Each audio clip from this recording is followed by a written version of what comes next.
नमस्कार, स्वागत है जी खबरों के इस बुलेटिन समय। मैं रमन कुमार। पहला एक नज़र चोणवीਆਂ खबरों की।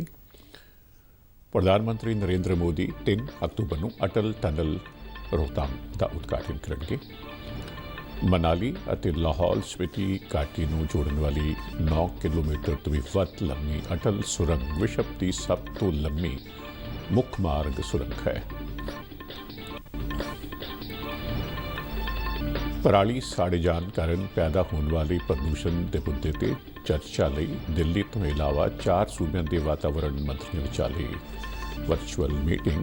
वातावरण मंत्री प्रकाश जावड़ेकर अनुसार पिछले 3 सालों दौरान इन्हां सूबों में पराली साड़े जान दी घटनावां में कमी दर्ज की गई। पाकिस्तान वालों जम्मू और कश्मीर के नौगाम सैक्टर में गोलीबंदी की उल्लंघना दौरान 2 भारतीय जवान शहीद, 4 जख्मी। भारत में कोरोना तो ठीक होने की दर 83.53% ते पहुंची। देश में कोरोना की पुष्टि वाले कुल मामलों की गिनती 63,12,584 हुई। केंद्र सरकार वालों जारी अनलॉक 5 दिशा निर्देश अज तो लागू। 15 अक्तूबर तो सिनेमाघरों, थिएटरों ते मल्टीपलैक्सां नूं 50% बैठण की समर्था नाल खोलण की इजाजत। राज अंदर अते अंदर राजी आवाजाही ते कोई पाबंदी नहीं।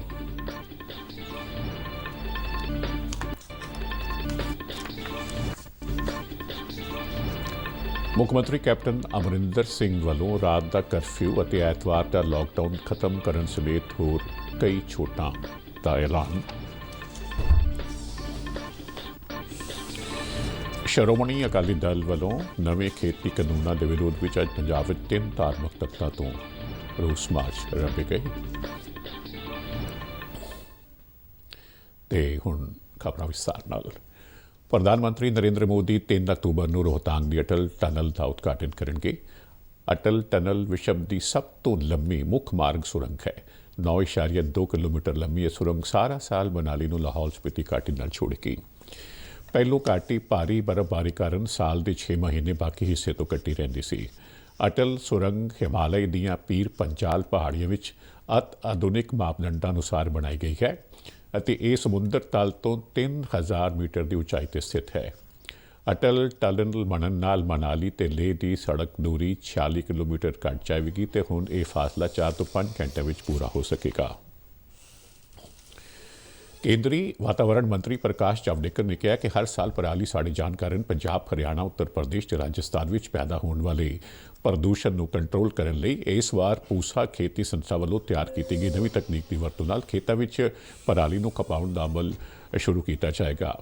अज खेतों में पराली साड़े जान के विषय पर पंजाब और दिल्ली समेत 5 सूबों के वातावरण मंत्रियों नाल वर्चुअल मीटिंग मगरों मीडिया को संबोधन करदਿਆਂ जावड़ेकर ने कहा कि पिछले 3 सालों दौरान इन्हां सूबों में पराली साड़े जान दी घटनावां में कमी आई है तो अजे इस मुद्दे पर होर बहुत कुछ किया जाना बाकी है। सालों से जो लगातार सभी राज्यों के प्रयास चल रहे हैं और केंद्र ने जो बहुत सारे पहल किए हैं उसके कारण हवा के अच्छे दिन ये 2016 में 108 होते थे, अब 182 बन गए पिछले साल। और खराब दिन जो 246 होते थे 2016 में वो पिछले साल 183 तक रह गए। ICAR ये भारत सरकार की कृषि संशोधन की जो संस्था है, काउंसिल है, तो पूसा संस्था के द्वारा एक डीकंपोजर का नया शोध भी किया है। इसकी भी ट्रायल सभी राज्यों में इस साल होगी क्योंकि खेडां ते युवक मामलों बारे केंद्रीय मंत्री किरण रिजिजू ने कहा कि मोदी सरकार 2022 तक किसानों की आमदन 2 गुना करने लई वचनबद्ध है। ईटानगर में अज एक प्रैस कॉन्फ्रेंस को संबोधन करदਿਆਂ उन्होंने कहा कि प्रधानमंत्री नरेंद्र मोदी की सरकार के सत्ता में आने तो बाद किसानों की जिंदगी में तब्दीली आई है। उन्होंने कहा कि देश की 50% तो वध आबादी किसानों की है तो सरकार उन्होंने भलाई तो जीवन पद्धर ਨੂੰ ਉੱਚਾ ਚੁੱਕਣ ਲਈ हर संभव यतन कर रही है। उन्होंने आख्या कि खेती सुधारों ਨੂੰ कानून किसानों की आर्थिक तकनीक ਨੂੰ यकीनी बनाउणगे। उन्होंने आख्या कि खेती सैक्टर ਨੂੰ ਹੁਲਾਰਾ देण ते इस विच वड्डी पद्धर ते सुधार ਲਈ सरकार खेती सुधार कानून लैके आई है।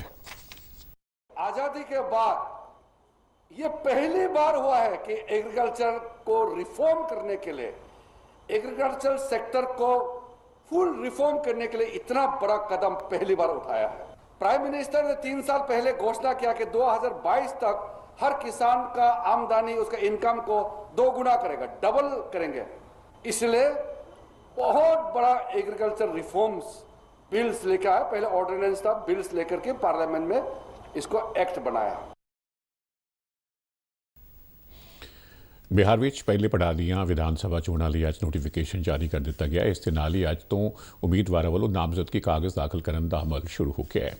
बिहार विधान सभा के पहले पड़ाव तहत 28 अक्तूबर को कोई 16 जिले में पैंदे 71 विधान सभा हल्कों में वोटां पैणियां हैं। इस गेड़ लिए नामजदगी कागज़ 8 अक्तूबर तक दाखिल किए जा सकते हैं तो नामजदगी कागज़ों की पड़ताल 9 अक्तूबर को की जाएगी। 12 अक्तूबर तक उम्मीदवार नाम वापस लै सकते हैं।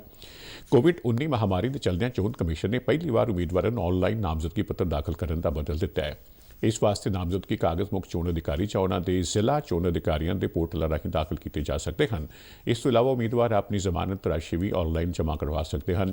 रिटर्निंग अफसर के दफ्तर में ज़्यादा भीड़ होने तो रोकने लई नामजदगी समय उम्मीदवार समेत वध तो वध 3 व्यक्ति ही मौजूद रह सकते हैं तो इस समय मास्क पाउण और कोविड-19 सुरक्षा प्रोटोकॉल की पालना लाजमी होगी। ਜ਼ਿਕਰਯੋਗ है कि बिहार विधानसभा ਦੀਆਂ 243 सीटां ਲਈ ਚੋਣਾਂ 3 ਪੜਾਵਾਂ ਤਹਿਤ ਹੋ ਰਹੀਆਂ ਹਨ। ਦੂਜੇ ਪੜਾਅ ਦਾ ਮਤਦਾਨ 3 ਨਵੰਬਰ ਜਦਕਿ ਤੀਜੇ ਤੇ ਆਖਰੀ ਪੜਾਅ ਦਾ ਮਤਦਾਨ 7 ਨਵੰਬਰ ਨੂੰ ਹੋਵੇਗਾ। ਵੋਟਾਂ ਦੀ ਗਿਣਤੀ 10 ਨਵੰਬਰ ਨੂੰ ਕੀਤੀ ਜਾਏਗੀ। ਬਿਹਾਰ ਵਿੱਚ 7 ਕਰੋੜ 29 ਲੱਖ ਯੋਗ ਵੋਟਰ ਹਨ। पाकिस्तान वालों जम्मू और कश्मीर के नौगाम सैक्टर में अज बिना भड़काहट ते की गई फायरिंग दौरान भारतीय फौज के 2 जवान शहीद हो गए तो 4 होर जख्मी हो गए। श्रीनगर स्थित रक्षा बुलारे कर्नल राजेश कालिया ने दस्सिया कि अज सवेरे कुपवाड़ा जिले के नौगाम सैक्टर में LOC लागे पाकिस्तान वालों मोर्टार ते होर हथियारों नाल फायरिंग की गई। भारत ने पाकिस्तान की इस करतूत का मूँह तोड़वा जवाब दिता। इस दौरान भारत ने पाकिस्तान को विश्व मंच पर भारत के खिलाफ गलत बयानबाजी करने ते फटकार लगाई है। जिनेवा में संयुक्त राष्ट्र मनुखी अधिकार परिषद में भारत ने कल पाकिस्तान वालों दिते गए बयान का जवाब दिता। संयुक्त राष्ट्र स्थाई मिशन में भारत के पहले सकत्तर पवन बारे ने कहा कि भारत के खिलाफ अपमानजनक और ना स्वीकार करने योग भाषा का सहारा लेना पाकिस्तान के शक्की मनुखी अधिकार रिकॉर्ड को सुधार नहीं सकता। उन्होंने कहा कि भारत के खिलाफ कोई भी मन घड़त शब्द इस तत्त को बदलने वाला नहीं है कि पाकिस्तान और उसके कब्जे वाले खेत्रों में पत्रकार, मनुखी अधिकार रक्षक, समाज कार्यकर्ता और धार्मिक ते घट गिणती जातां के लोग बेमौत मारे जाते हैं।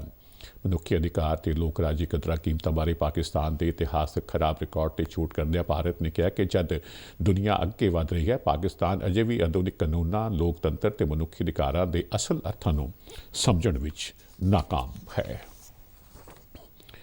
भारत में 86,811 नवे करोना मामले सामने आने नाल देश में करोना की पुष्टि वाले कुल मामले की गिनती 63,12,584 तक पहुंच गई है। केंद्रीय सेहत मंत्रालय वालों दिते गए आंकड़े अनुसार देश में हुण तक 52,73,201 करोना मरीज ठीक हुए, जिस मगरों करोना तो ठीक होने की दर 83.53% तक पहुंच गई है। बीते 24 घंटे दौरान कोविड-19 कारण 1,181 मरीजों की मौत हुई है। हुण तक इस महामारी तो मरण वालों की संख्या 98,678 हो गई है। देश में इस वेले एक्टिव मरीजों की कुल गिनती 9,40,705 है, जो पुष्टि वाले कुल मरीजों का 14.9% है।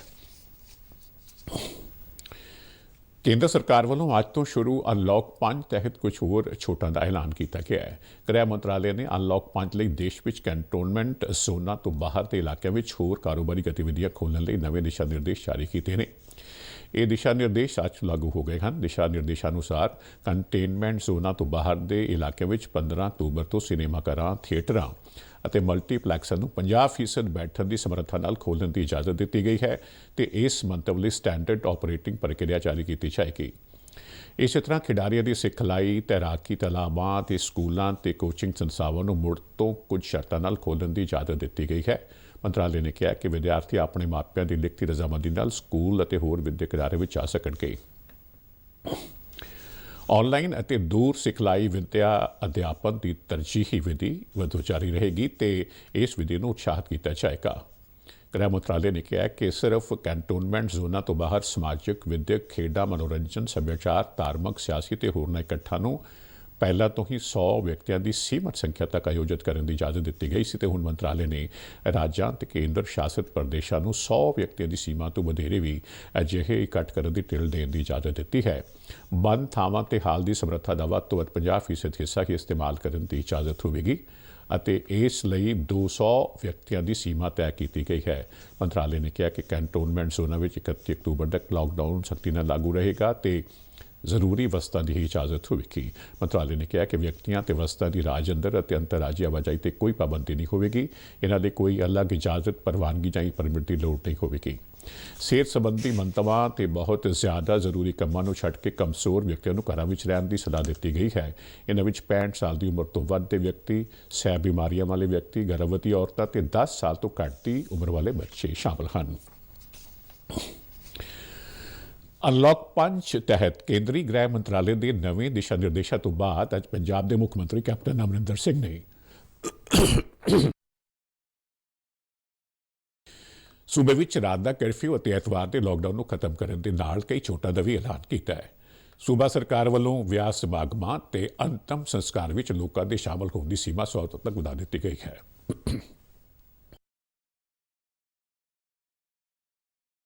ਵਿਅਕਤੀਆਂ ਦੀ ਸੀਮਾ ਤੇ ਬੱਸਾਂ ਵਿੱਚ ਸਮਰੱਥਾ ਤੋਂ ਅੱਧੀਆਂ ਸਵਾਰੀਆਂ ਬਿਠਾਉਣ ਦੀ ਸ਼ਰਤ ਵੀ ਖਤਮ ਕਰ ਦਿੱਤੀ ਗਈ ਹੈ, ਬਸ਼ਰਤੇ ਇਹਨਾਂ ਮੋਟਰ ਗੱਡੀਆਂ ਦੇ ਸ਼ੀਸ਼ੇ ਖੁੱਲ੍ਹੇ ਰੱਖੇ ਜਾਣ।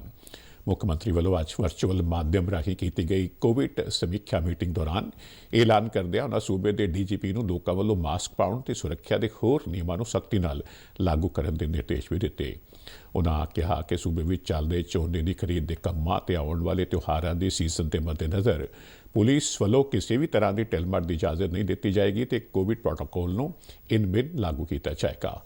ਅਨਲੌਕ 5 ਤਹਿਤ ਸਕੂਲ ਅਤੇ ਹੋਰ ਵਿਦਿਅਕ ਸੰਸਥਾਵਾਂ ਮੁੜ ਖੋਲ੍ਹੇ ਜਾਣ ਦੇ ਮੁੱਦੇ ਤੇ ਮੁੱਖ ਮੰਤਰੀ ਨੇ ਕਿਹਾ ਕਿ ਇਸ ਬਾਰੇ ਫੈਸਲਾ ਗ੍ਰਹਿ ਸਕੱਤਰ ਅਤੇ ਸਿੱਖਿਆ ਵਿਭਾਗ ਵਿਚਾਲੇ ਚਰਚਾ ਤੋਂ ਬਾਅਦ ਕੀਤਾ ਜਾਏਗਾ। ਅੱਜ ਦੀ ਮੀਟਿੰਗ ਵਿੱਚ ਮੁੱਖ ਮੰਤਰੀ ਨੇ ਸੂਬੇ ਵਿੱਚ ਸਮੁੱਚੇ ਤੌਰ ਤੇ ਕੋਵਿਡ ਕੇਸਾਂ ਦੇ ਵਾਧੇ ਵਿੱਚ ਆਈ ਕਮੀ ਅਤੇ ਮੌਤਾਂ ਦੀ ਗਿਣਤੀ ਵਿੱਚ ਕਮੀ ਤੇ ਤਸੱਲੀ ਪ੍ਰਗਟਾਈ। ਉਹਨਾਂ ਕਿਹਾ ਕਿ ਸੂਬਾ ਸਰਕਾਰ ਵੱਲੋਂ ਲਗਾਈਆਂ ਗਈਆਂ ਪਾਬੰਦੀਆਂ ਦੇ ਅਸਰ ਕਾਰਨ ਅਜਿਹਾ ਹੋਇਆ ਹੈ। ਕੈਪਟਨ ਅਮਰਿੰਦਰ ਸਿੰਘ ਨੇ ਮੌਜੂਦਾ ਸਮੇਂ ਦਿਹਾਤੀ ਇਲਾਕਿਆਂ ਵਿੱਚ ਕੋਰੋਨਾ ਕੇਸਾਂ ਦੇ ਵਾਧੇ ਤੇ ਚਿੰਤਾ ਜ਼ਾਹਰ ਕੀਤੀ। ਉਹਨਾਂ ਨੇ ਮੁੱਖ ਸਕੱਤਰ ਵਿਨੀ ਮਹਾਜਨ ਨੂੰ ਨਿਰਦੇਸ਼ ਦਿੱਤੇ ਕਿ ਉਹ ਹਸਪਤਾਲਾਂ ਤੋਂ ਡਿਸਚਾਰਜ ਕੀਤੇ ਗਏ ਗਰੀਬ ਕੋਰੋਨਾ ਮਰੀਜ਼ਾਂ ਨੂੰ ਵਿਟਾਮਿਨ ਮੁਹੱਈਆ ਕਰਵਾਉਣ ਦੀਆਂ ਸੰਭਾਵਨਾਵਾਂ ਤੇ ਵਿਚਾਰ ਕਰਨ। ਇਸ ਤੋਂ ਪਹਿਲਾਂ ਸੂਬੇ ਦੀ ਮਾਹਰ ਸਿਹਤ ਕਮੇਟੀ ਦੇ ਮੁਖੀ ਡਾਕਟਰ ਕੇ ਤਲਵਾੜ ਨੇ ਇੱਕ ਪੇਸ਼ਕਾਰੀ ਰਾਹੀਂ ਦੱਸਿਆ ਕਿ ਸੂਬੇ ਵਿੱਚ ਕੋਰੋਨਾ ਤੋਂ ਪੋਜ਼ਿਟਿਵ ਹੋਣ ਦੀ ਦਰ 14 ਸਤੰਬਰ ਨੂੰ 10.85% ਦਰਜ ਕੀਤੀ ਗਈ, ਜੋ 28 ਸਤੰਬਰ ਨੂੰ ਘਟ ਕੇ 5.12% ਰਹਿ ਗਈ। ਉਹਨਾਂ ਦੱਸਿਆ ਕਿ ਇਸ ਸਮੇਂ ਦੌਰਾਨ ਕੋਰੋਨਾ ਕਾਰਨ ਹੋਈਆਂ ਮੌਤਾਂ ਦੀ ਗਿਣਤੀ ਅਤੇ ਵੈਂਟੀਲੇਟਰ ਤੇ ਕੋਰੋਨਾ ਮਰੀਜ਼ਾਂ ਦੀ ਗਿਣਤੀ ਵਿੱਚ ਵੀ ਗਿਰਾਵਟ ਦੇਖੀ ਗਈ ਹੈ। ਡਾਕਟਰ ਤਲਵਾੜ ਨੇ ਦੱਸਿਆ ਕਿ ਮੌਜੂਦਾ ਸਮੇਂ ਸੂਬੇ ਵਿੱਚ ਕੋਰੋਨਾ ਤੋਂ ਮੌਤ ਦਰ 2.92% ਹੈ, ਜਦਕਿ ਕੋਵਿਡ-19 ਤੋਂ ਸਿਹਤਯਾਬ ਹੋਣ ਦੀ ਦਰ ਵਧ ਕੇ 82.1% ਹੋ ਗਈ ਹੈ। ਮੀਟਿੰਗ ਦੌਰਾਨ ਸਿਹਤ ਮੰਤਰੀ ਬਲਬੀਰ ਸਿੰਘ ਸਿੱਧੂ ਨੇ ਸੂਬੇ ਵਿੱਚ ਕੋਰੋਨਾ ਸਥਿਤੀ ਤੇ ਕਾਬੂ ਰੱਖਣ ਲਈ ਡਾਕਟਰਾਂ ਤੇ ਹੋਰ ਮੈਡੀਕਲ ਸਟਾਫ ਨੂੰ ਉਤਸ਼ਾਹਿਤ ਕਰਨ ਦੀ ਲੋੜ ਤੇ ਜ਼ੋਰ ਦਿੱਤਾ। ਸਿਹਤ ਸਕੱਤਰ ਹੁਸਨ ਲਾਲ ਨੇ ਸੂਬੇ ਦੇ ਵੱਖ-ਵੱਖ ਸਰਕਾਰੀ ਤੇ ਪ੍ਰਾਈਵੇਟ ਹਸਪਤਾਲਾਂ ਵਿੱਚ ਮੌਜੂਦਾ ਕੋਵਿਡ ਸਥਿਤੀ ਦੇ ਵੇਰਵੇ ਸਾਂਝੇ ਕੀਤੇ। ਇਸੇ ਦੌਰਾਨ ਮੈਡੀਕਲ ਸਿੱਖਿਆ ਤੇ ਖੋਜ ਵਿਭਾਗ ਦੇ ਸਕੱਤਰ ਡਾਕਟਰ ਡੀ.ਕੇ. ਤਿਵਾੜੀ ਨੇ ਖੁਲਾਸਾ ਕੀਤਾ ਕਿ ਹੁਣ ਤੱਕ ਸੂਬੇ ਦੇ 3 ਸਰਕਾਰੀ ਮੈਡੀਕਲ ਕਾਲਜਾਂ ਵਿੱਚ 54 ਕੋਵਿਡ ਮਰੀਜ਼ਾਂ ਨੂੰ ਪਲਾਜ਼ਮਾ ਥੈਰੇਪੀ ਦਿੱਤੀ ਗਈ ਹੈ। ਪੰਜਾਬ ਦੇ ਮੁੱਖ ਮੰਤਰੀ ਕੈਪਟਨ ਅਮਰਿੰਦਰ ਸਿੰਘ ਨੇ ਜੰਮੂ ਕਸ਼ਮੀਰ ਵਿੱਚ ਸਰਹੱਦ ਪਾਰ ਹੋਈ ਫਾਇਰਿੰਗ ਵਿੱਚ ਸ਼ਹੀਦ ਹੋਏ ਲਾਂਸ ਨਾਇਕ ਕਰਨੈਲ ਸਿੰਘ ਦੇ ਪਰਿਵਾਰ ਨੂੰ 50 ਲੱਖ ਰੁਪਏ ਦੀ ਐਕਸਗ੍ਰੇਸ਼ੀਆ ਗ੍ਰਾਂਟ ਅਤੇ ਇੱਕ ਪਰਿਵਾਰਕ ਜੀ ਨੂੰ ਨੌਕਰੀ ਦੇਣ ਦਾ ਐਲਾਨ ਕੀਤਾ ਹੈ। ਮੁੱਖ ਮੰਤਰੀ ਨੇ ਸ਼ਹੀਦ ਨੂੰ ਸ਼ਰਧਾਂਜਲੀਆਂ ਦਿੰਦਿਆਂ ਪੀੜਤ ਪਰਿਵਾਰ ਨਾਲ ਦੁੱਖ ਸਾਂਝਾ ਕੀਤਾ ਹੈ। ਉਹਨਾਂ ਕਿਹਾ ਕਿ ਲਾਂਸ ਨਾਇਕ ਕਰਨੈਲ ਸਿੰਘ ਨੇ ਦੇਸ਼ ਲਈ ਬਹਾਦਰੀ ਨਾਲ ਲੜਦਿਆਂ ਆਪਣੀ ਜਾਨ ਕੁਰਬਾਨ ਕੀਤੀ ਤੇ ਦੇਸ਼ ਉਹਨਾਂ ਦੇ ਅਹਿਸਾਨ ਨੂੰ ਕਦੇ ਨਹੀਂ ਭੁੱਲ ਸਕਦਾ। ਉਹਨਾਂ ਕਿਹਾ ਕਿ ਸ਼ਹੀਦ ਦੀ ਕੁਰਬਾਨੀ ਆਉਣ ਵਾਲੀਆਂ ਪੀੜ੍ਹੀਆਂ ਨੂੰ ਪ੍ਰੇਰਣਾ ਦਿੰਦੀ ਰਹੇਗੀ। ਸ਼ਹੀਦ ਲਾਂਸ ਨਾਇਕ ਕਰਨੈਲ ਸਿੰਘ ਸੰਗਰੂਰ ਜ਼ਿਲ੍ਹੇ ਦੇ ਲੋਹਾ ਖੇੜਾ ਪਿੰਡ ਨਾਲ ਸੰਬੰਧਿਤ ਸਨ ਤੇ ਉਹ ਆਪਣੇ ਮਾਂ-ਬਾਪ, ਪਤਨੀ ਤੇ 1 ਸਾਲ ਦੇ ਪੁੱਤਰ ਨੂੰ ਵਿਛੋੜਾ ਦੇ ਗਏ ਹਨ। ਸ਼੍ਰੋਮਣੀ ਅਕਾਲੀ ਦਲ ਵੱਲੋਂ ਨਵੇਂ ਖੇਤੀ ਕਾਨੂੰਨਾਂ ਦੇ ਵਿਰੋਧ ਵਿੱਚ ਅੱਜ ਪੰਜਾਬ ਵਿੱਚ 3 ਧਾਰਮਿਕ ਤਖਤਾਂ ਤੋਂ ਰੋਸ ਮਾਰਚ ਆਰੰਭ ਕੀਤੇ ਗਏ। ਸ਼੍ਰੋਮਣੀ ਅਕਾਲੀ ਦਲ ਦੇ ਮੁਖੀ ਸੁਖਬੀਰ ਸਿੰਘ ਬਾਦਲ ਨੇ ਸ਼੍ਰੀ ਅਕਾਲ ਤਖਤ ਸਾਹਿਬ ਅੰਮ੍ਰਿਤਸਰ ਤੋਂ ਕਿਸਾਨ ਰੋਸ ਮਾਰਚ ਦੀ ਅਗਵਾਈ ਕੀਤੀ। ਉਧਰ ਸਾਬਕਾ ਕੇਂਦਰੀ ਮੰਤਰੀ ਅਤੇ ਬਠਿੰਡਾ ਤੋਂ ਲੋਕ ਸਭਾ ਮੈਂਬਰ ਹਰਸਿਮਰਤ ਕੌਰ ਬਾਦਲ ਨੇ ਬਠਿੰਡਾ ਜ਼ਿਲ੍ਹੇ ਦੇ ਤਲਵੰਡੀ ਸਾਬੋ ਵਿਖੇ ਤਖਤ ਸ੍ਰੀ ਦਮਦਮਾ ਸਾਹਿਬ ਤੋਂ ਕਿਸਾਨ ਮਾਰਚ ਦੀ ਅਗਵਾਈ ਕੀਤੀ। ਸੀਨੀਅਰ ਅਕਾਲੀ ਆਗੂ ਪ੍ਰੇਮ ਸਿੰਘ ਚੰਦੂ ਮਾਜਰਾ ਤੇ ਦਲਜੀਤ ਸਿੰਘ ਚੀਮਾ ਸ੍ਰੀ ਅਨੰਦਪੁਰ ਸਾਹਿਬ ਦੇ ਤਖਤ ਸ੍ਰੀ ਕੇਸਗੜ੍ਹ ਸਾਹਿਬ ਤੋਂ ਕਿਸਾਨ ਮਾਰਚ ਵਿੱਚ ਸ਼ਾਮਲ ਹੋਏ। ਜਲੂਸ ਦੀ ਸ਼ਕਲ ਵਿੱਚ ਇਹ ਤਿੰਨੋਂ ਹੀ ਕਿਸਾਨ ਰੂਸ ਮਾਰਚ ਚੰਡੀਗੜ੍ਹ ਪਹੁੰਚ ਕੇ ਪੰਜਾਬ ਦੇ ਰਾਜਪਾਲ ਵੀਪੀ ਸਿੰਘ ਬਦਨੌਰ ਨੂੰ ਖੇਤੀ ਕਾਨੂੰਨਾਂ ਵਿਰੁੱਧ ਇੱਕ ਮੈਮੋਰੰਡਮ ਸੌਂਪਣਗੇ। ਸੋ ਜੀ ਇਸ ਬੁਲੇਟਿਨ ਦੀਆਂ ਖਬਰਾਂ ਹੁਣ ਇਜਾਜ਼ਤ ਚਾਹਾਂਗੇ। ਨਮਸਕਾਰ।